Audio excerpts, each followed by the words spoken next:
నమస్తే, welcome to red TV. నేను వంశీ. ఈ రోజు మనతో పాటు సీనియర్ జర్నలిస్ట్ దమ్ము బాలాజీ గారు ఉన్నారు. సార్ నమస్కారం. సార్ నమస్తే సార్. చేవెళ్ళలో జరిగిన యాక్సిడెంట్ అనేది అంటే ఇప్పుడు కొత్తగా వచ్చిన వార్త ఏంటంటే టిప్పర్ది అంటే డ్రైవర్కి ఎలాంటి సంబంధం లేదు అంటూ చెప్తున్నారు సార్.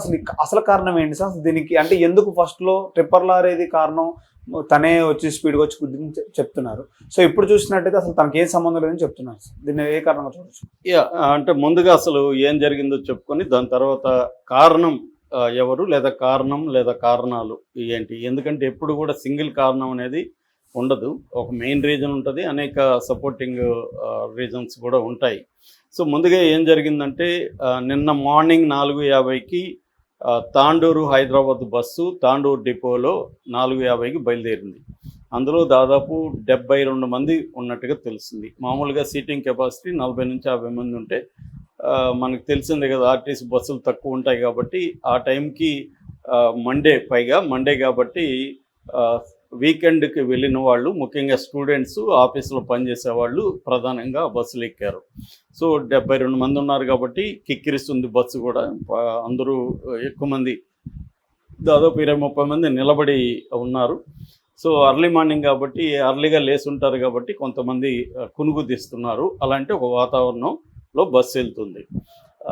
ఇంకొక 50 కిలోమీటర్లు హైదరాబాద్ ఉన్న టైంలో ఇటువైపు టిప్పర్ ట్రక్కు, అది కంకర ఎక్కడంటే మన పటాన్ చెరువులో క్రషర్ మిల్లులో కంకర తీసుకొని వికారాబాద్ వెళ్తుంది. ఆ కంకర కూడా పెద్ద పెద్దవి.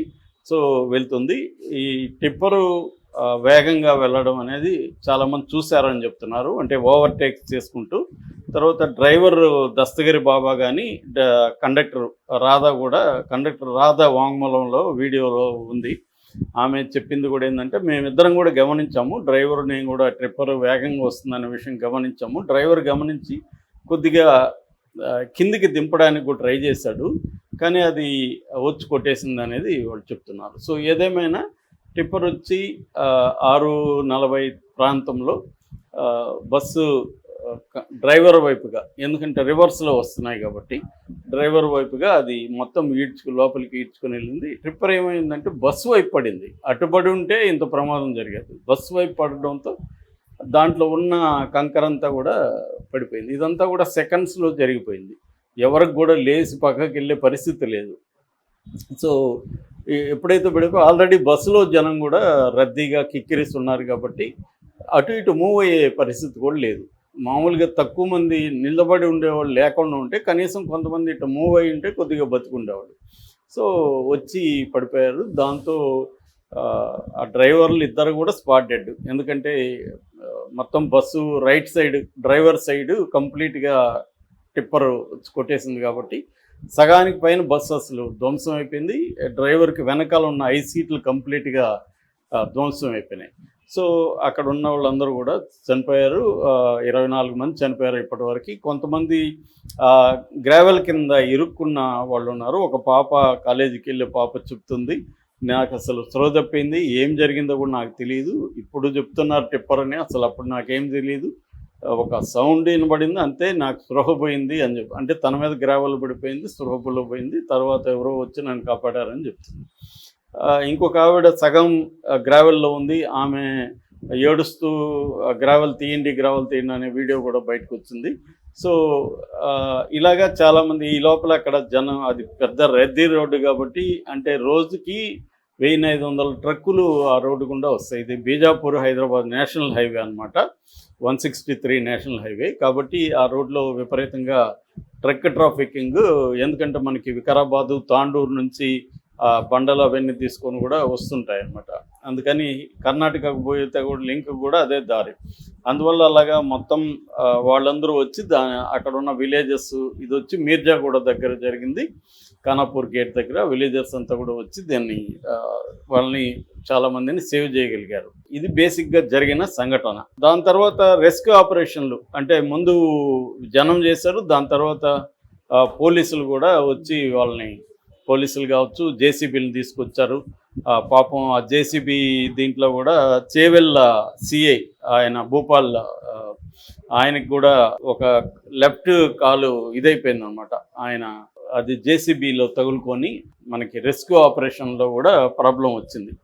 సో మొత్తంగా అయితే రెస్క్యూ ఆపరేషన్ అనేది క్విక్గానే చేయగలిగారు. ప్రజలు అక్కడ ఇమ్మీడియట్గా ఉన్నారు కాబట్టి కొంతమందిని సేవ్ చేయగలిగారు. లేకపోతే ఇంకా ఎక్కువ మంది చనిపోయే అవకాశం ఉంది. ఎందుకంటే గ్రావెల్ చాలా వెయిట్ ఉంది, తర్వాత దుమ్ము అదంతా ఉంది కాబట్టి బతికే ఊపిరి ఆడని వ్యవహారం అనమాట. కానీ వీళ్ళు ఇమ్మీడియట్గా చేయగలిగారు. అయితే కొంతమంది ప్రజలు ఇమ్మీడియట్గా చేయకుండా వీడియోలు తీస్తున్నారనేది కూడా ఆవిడే దీంట్లో ఇరుక్కున్న ఆమె చెప్తుంది.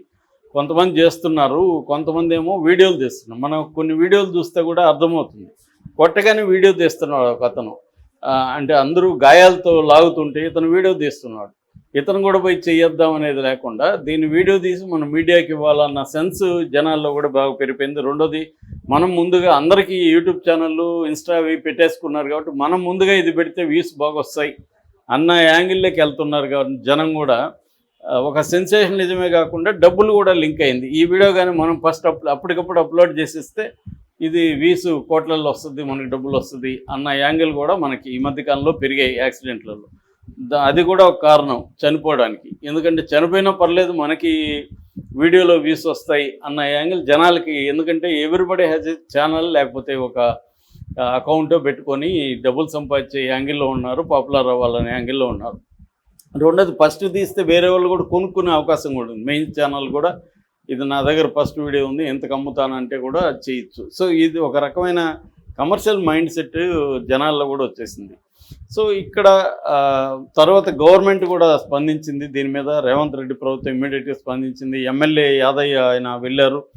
వెళ్తే ఆయన్ని కూడా అక్కడ కాళే యాదయ్యని రానివ్వలేదు, తరిమేశారు. జనం ఆగ్రహవేశాలతో ఉన్నారు. ఎందుకంటే రాజకీయ నాయకులు దీనికి కారణం అనేది అక్కడ ఉన్న పీపుల్, వీళ్ళ బాధితుల బంధువులు వాళ్ళందరూ కూడా గాఢంగా నమ్ముతున్నది ఏంటంటే దీనికి కారణం ఈ యాక్సిడెంట్ టిప్పర్ది కాదు, టిప్పర్ ప్రాబ్లం అనేది సెకండరీ. దీనికి ప్రధాన కారణము రాజకీయ నాయకులే. వీళ్ళు ఎప్పుడూ ఈ రోడ్డును పట్టించుకోలేదు. విపరీతమైన గుంతలు ఉన్నాయి. ముఖ్యంగా అప్ప జంక్షన్ అంటారు, అంటే ఆ పోలీసు అకాడమీ ఉంది, దాని నుంచి మన్నిగూడ వరకు 46 కిలోమీటర్ల స్ట్రెచ్లో కంప్లీట్ అది నేరోగా ఉంటుంది. రెండోది ఏంటంటే గుంతలు మొత్తం, దాన్ని ఎవడు పట్టించుకోలేదని. సో అందువల్ల రాజకీయ నాయకుల మీద ఇటు బీఆర్ఎస్ ఇటు కాంగ్రెస్ మీదే అని కాదు, ఎందుకంటే గతంలో బీఆర్ఎస్ వాళ్ళు కూడా దాన్ని పట్టించుకోలేదని.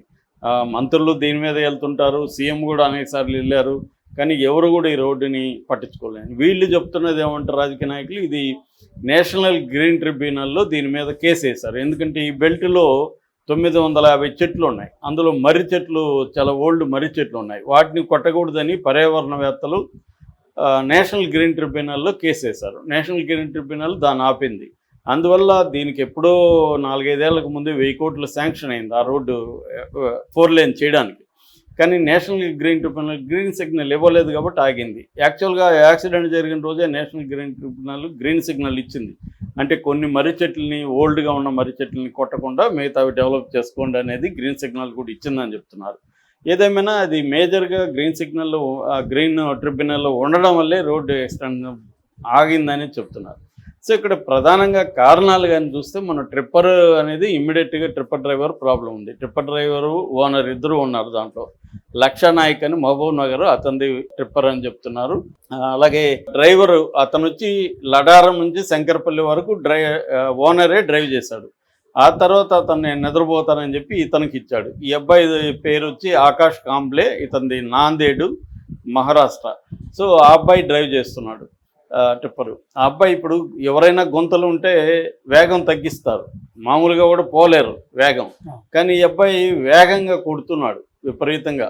అంటే మరి ఓనర్ చెప్పాడా త్వరగా వెళ్ళమని ఏమీ తెలియదు, కానీ విపరీతంగా వెళ్తూ ఓవర్టేకులు చేసుకుంటూ వెళ్తున్నాడు. ఆ వేగం వల్ల ఏమైందంటే ఒక పెద్ద గొంతు వచ్చింది. సడన్ గొంతు వచ్చినప్పుడు ఆ వేగంలో నువ్వు బ్రేక్ వేయలేవు, తిప్పుతావు ఇటు అటు.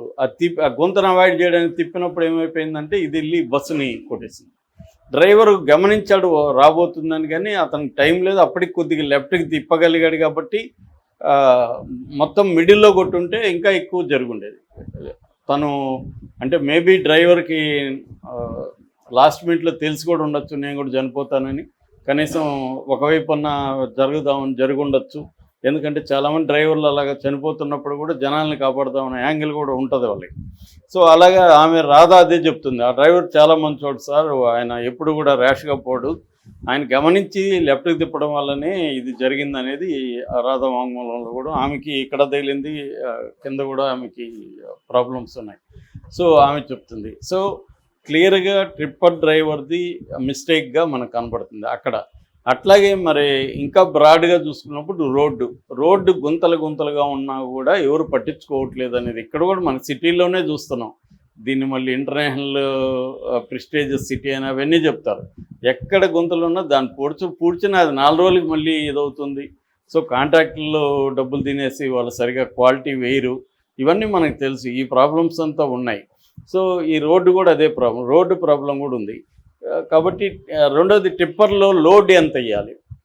మామూలుగా వాళ్ళకి లోడ్ డబుల్ ఉందని చెప్తున్నారు. దాదాపు 60 టన్నుల వరకు ఉందని చెప్తున్నారు. అంటే వాళ్ళకి 30 టన్నులు అలో చేస్తే 60 టన్నులు ఉంది. ఇది కామనే అని చెప్తున్నారు.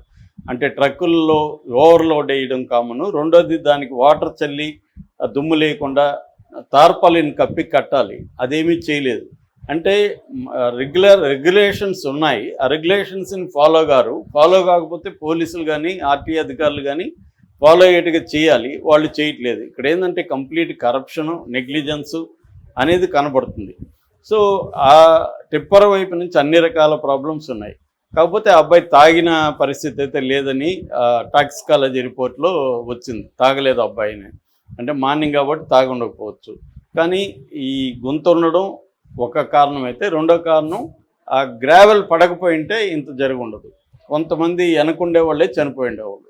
కానీ గ్రావెల్ పడడం వల్లనే ఎక్కువ మంది చనిపోయారు. సో గ్రావెల్కి ఎక్కువ గ్రావెల్ ఉండడం, దానికి టార్పాలిన్ కట్టకపోవడం, ఇది ప్రాబ్లం. ఇక బస్సు వైపు నుంచి చూస్తే బస్సులు అలో చేయాల్సిన దానికంటే మిగతా వాళ్ళనైతే పోలీసులు కానీ ఆర్టీ వాళ్ళు ఆపుతారు, కానీ ఆర్టీసీ బస్సులను ఆపట్లేదు.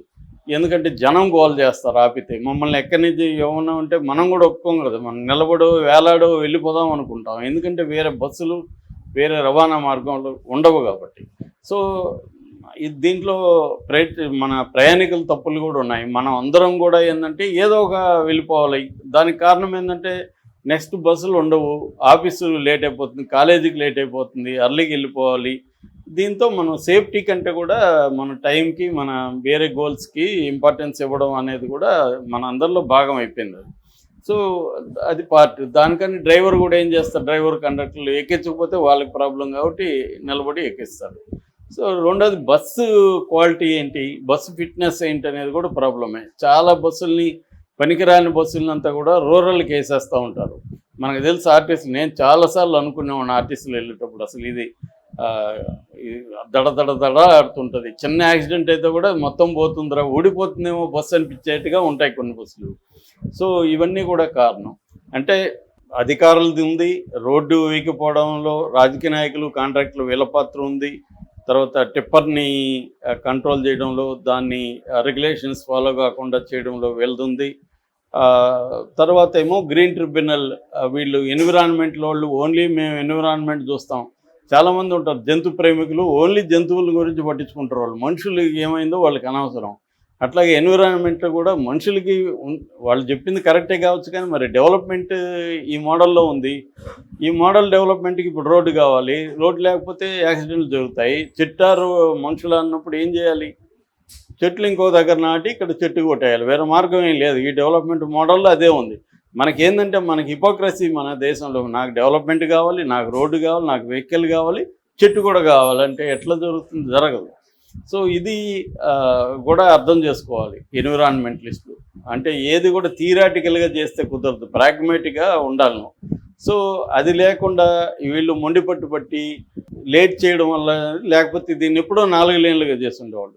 సో ఇది ఒక ప్రాబ్లం. ఎందుకంటే నీకు ట్రాఫిక్ విపరీతంగా పెరిగింది. పర్సనల్ వెహికల్స్ కూడా జనంలో అందరూ వెహికల్స్ కొనేస్తున్నారు. ఒక ఇంట్లో 4 ఉంటున్నాయి. సో ఇవి అందరికీ వేగం కావాలి. ఈ వేగం అనే పిచ్చి కూడా బాగా పెరిగింది మనకి ఇప్పుడు. రెండోది తెలంగాణలో యాక్సిడెంట్లు కూడా దేశంలోనే 8th ర్యాంక్ ఉంది యాక్సిడెంట్లలో. చనిపోయే దాంట్లో 9th ర్యాంక్ ఉంది తెలంగాణకి. 2024లో 25,934 యాక్సిడెంట్లు జరిగాయి తెలంగాణలో. అందులో చనిపోయింది 7,773 మంది చనిపోయారు. 23,826 మంది గాయపడ్డారు. అంటే పర్ డేకి 20 మంది చనిపోతున్నారు తెలంగాణ మొత్తం రాష్ట్రంలో. ఫ్యాటాలిటీ రేట్ అంటారు, అంటే 100 యాక్సిడెంట్లు జరిగితే 30 మంది చనిపోతున్నారు. 30% ఉందన్నమాట ఫ్యాటాలిటీ రేటు. అట్లాగే లక్షకి 35 మంది యాక్సిడెంట్లు జరుగుతున్నాయి. 1,00,000 యాక్సిడెంట్లకు 35 జరుగుతున్నాయి. నేషనల్ యావరేజ్ 30 ఉంది. అంటే నేషనల్ యావరేజ్ కంటే కూడా ఇక్కడ దాదాపు 5% ఎక్కువ చనిపోతున్నారు. అట్లాగే ఈ యాక్సిడెంట్లలో 35% నేషనల్ హైవేస్ మీద జరుగుతాయి. మనకు నేషనల్ హైవేలన్నీ లెంగ్త్లో చూసుకుంటే 2.2% ఉన్నాయి మొత్తం నేషనల్ హైవేలు. కానీ యాక్సిడెంట్ల పరంగా చూసుకుంటే నేషనల్ హైవేల్లో జరిగేవి 35% ఉన్నాయి. సో అంటే ఈ 35%లో 86% స్పీడ్ వల్లనే యాక్సిడెంట్లు జరుగుతున్నాయి, వేగంగా పోవడం వల్లే. ఇప్పుడు ఈ ట్రక్ డ్రైవర్ గుంతలు ఉన్నా ఇంకోటి ఉన్నా వేగం కానీ నియంత్రణ ఉంటే అతను కంట్రోల్ చేసుకోగలిగేవాడు. వేగం నియంత్రణ లేదు కాబట్టి అతని వల్ల కాలేదు, కంట్రోల్ జరగలేదు. అది ఏమైందంటే మనందరికీ ప్రజల్లో అందరిలో ఇవాళ వేగంగా పోవాలి, ఎక్కడికి పోతాను వేగంగా అంటే ఏం పని ఉండదు, కానీ అలవాటు అయిపోయింది వేగంగా పోవాలి. 160 పోయేవాళ్ళు నేను చాలామందిని చూశాను నేషనల్ హైవేలో. ఒకటి ఆ 160 పోయినప్పుడు నీ కంట్రోల్లో రోడ్డు ఉండదు కదా, నీ కంట్రోల్లో ట్రాఫిక్ ఉండదు. ఎవడో సడన్గా వస్తాడు, రివర్స్లు వస్తుంటారు. మనకి ఇంకా ట్రాఫిక్ సెన్స్ లేదు, ఒక ఎక్స్క్లూజివ్ రోడ్స్ లేవు మనకి. ఇవన్నీ గుర్తుపెట్టుకొని నువ్వు మెల్లగెళ్ళే ప్రశ్నే లేదు. 160 నైట్లో కూడా 160 వెళ్ళేవాళ్ళు నేను పర్సనల్గా చూశాను. ఈ పోనీ వాడు ఏమన్నా పోయి చేస్తాడో ఏం పని ఉండదు, పోయి పడుకోవడమే. ఒక రకమైన ఉన్మాదంతో వేగంగా పోవాలనేది కూడా ప్రధాన కారణంగా మనకు కనబడుతుంది. సో ఈ కారణాల వల్ల జరిగింది. ఓన్లీ టిప్పర్ మాత్రమే మనం తప్పు చెప్పలేం, దీంతో బ్రాడర్ ఇవన్నీ ఉన్నాయి. ఎందుకంటే ఎప్పుడు కారణాలని ఎందుకు మనం వెతకాలి అంటే ప్రివెంట్ చేయడానికి, ఫర్దర్గా యాక్సిడెంట్లు జరగకూడదంటే రైట్గా మనం ఐడెంటిఫికేషన్ ఆఫ్ ద రీజన్స్, వాటిని మనం సరిదిద్దాలంటే ఇప్పుడు నేను చెప్పినవన్నీ సరిదిద్దాలి. ఇది అవుతుందా అంటే చెప్పలేము. Thank you sir.